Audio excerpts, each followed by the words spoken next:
is Mackenzie Lambert with Arkansas Herald. We're here live at the City Hall. As you know, forced annexation on the record today. They're turning in more petitions today. Apparently we had a little dispute over some of the signatures, including this young man right here. He's 101 years old, signed his name, but his signature wasn't counted. We're going to talk with Pastor Carney, who's going to tell us a little more about this story.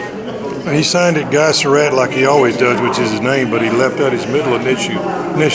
And isn't it amazing that you'd think that somebody that lived at the same address, same birth date and everything would be kicked out? It's just kind of ludicrous that they would do something like that. Exactly. 101 years, there's a first time for everything. The methodology to appease and to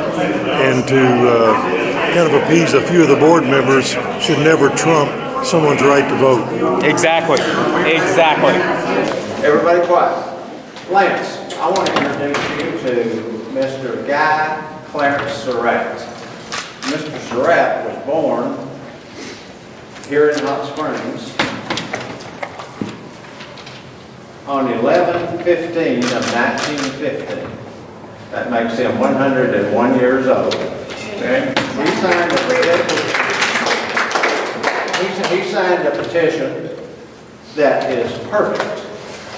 Even putting in the 7 on 2017, which you guys have been rejecting. He put his date in correct, 11/15/15, his birthday. He put his address, 1609 Hobson, correctly.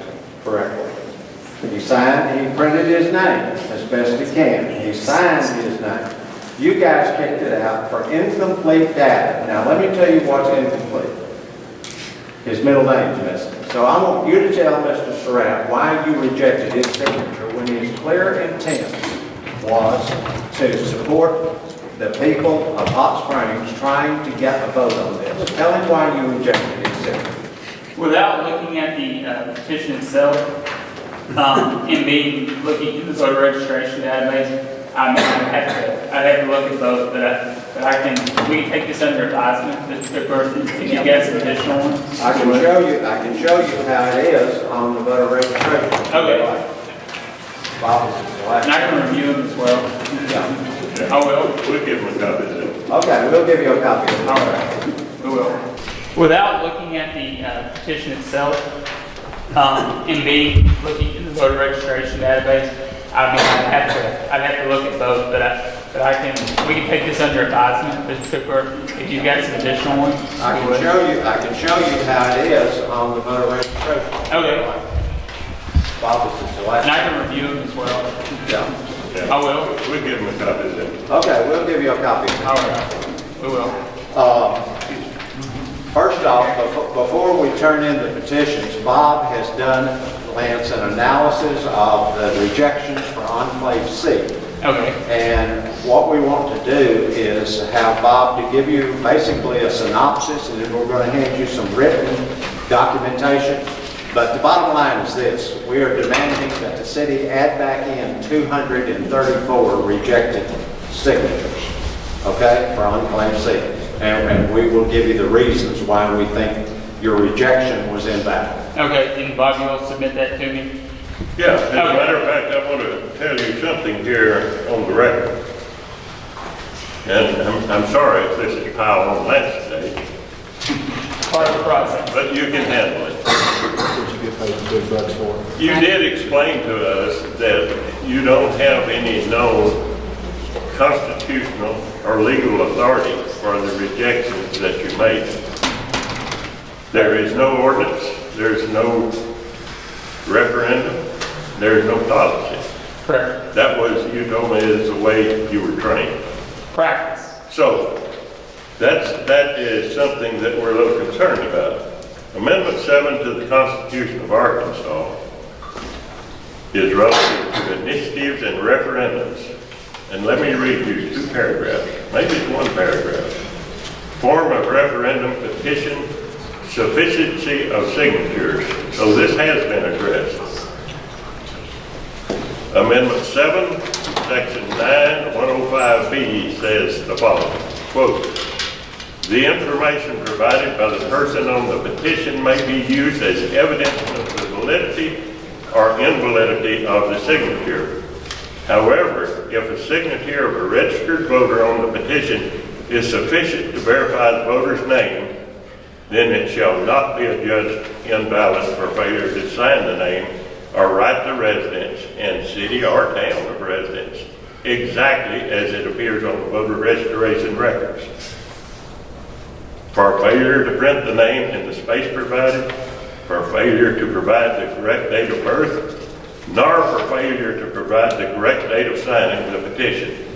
All of that information being an aid to verification rather than a mandatory requirement to perfect the validity of the signature. There's your copy of it. Thank you. Now, my comments are somewhat personal. Not only have the current city directors silenced our voices at board meetings, not only have they refused to allow our rights to vote on important issues such as annexing our property, they now have taken the extraordinary step of refusing to recognize legitimate registered voters their right even to sign a petition. It's painfully obvious that those checking to verify the petition signers were registered voters.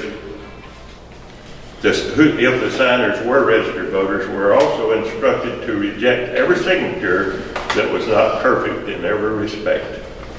That's obvious. This is a list that I'm giving you today of 234 legitimate voters who signed petitions asking that they be allowed to vote on annexation, and these people were denied that American right for the pettiest of reasons. For example, 36 people, like Mr. Surratt, didn't put down their middle name. 68 moved from another address, sometimes even in the same building. Some didn't list their middle initial. There were a couple of misspellings, 8 to be precise. 34 sevens missing on the very end of the petition where it said 2017. 21 one-digit errors, 4 two-digit errors. There were actually 9 that we found perfect in every respect. Perfect, yet they were rejected. Zip codes missing, there's several other things. Birth year left off, minor mismatches, first name not used. One fellow was rejected because he signed Bill instead of William. I signed Bob instead of Robert, by the way. 234 of them lapsed.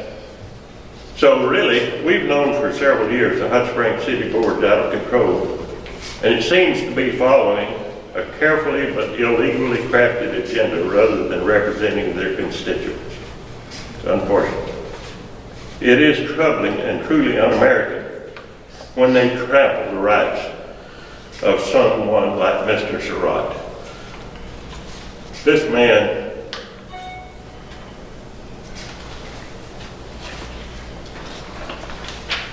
he served our community for 101 years. Been here all that time. His only error was not signing his middle name. We don't have representative government here in Hot Springs, but we're fed up to here with the corrupt officials in this town. Yes, Mr. Tripoli, I said corrupt. Here's your list. Thank you, sir. Tori, you want to deliver the petitions that we have today. We were 483 deficient on enclave C. We're delivering you triple that number. Now, surely, ladies, you're not going to disqualify 2/3 of those, are you? We'll review them as Cliff. You have more. We'll review these as well. We will send you more on Monday just to be sure it's more than 3 times. Okay? I just want to know how you can disenfranchise all of Hot Springs. Not only have you taken the county votes away, but you've taken the city people's votes away. There's, 4 or 5 of you that are making decisions for all of us. I think you need to really take a look at what you guys are doing. I mean, this is not a dictatorship, man. I mean, you guys should be working for the city people, not for yourself. Please take a look at what you're doing. These people have been out here. We've had some in the hospital, double, triple cold here. Come on. Pneumonia. Do the right thing. Pneumonia.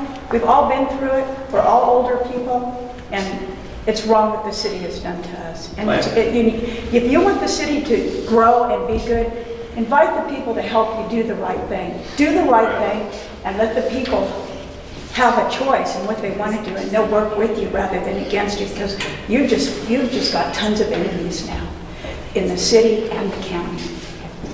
So please take a look at what you're doing.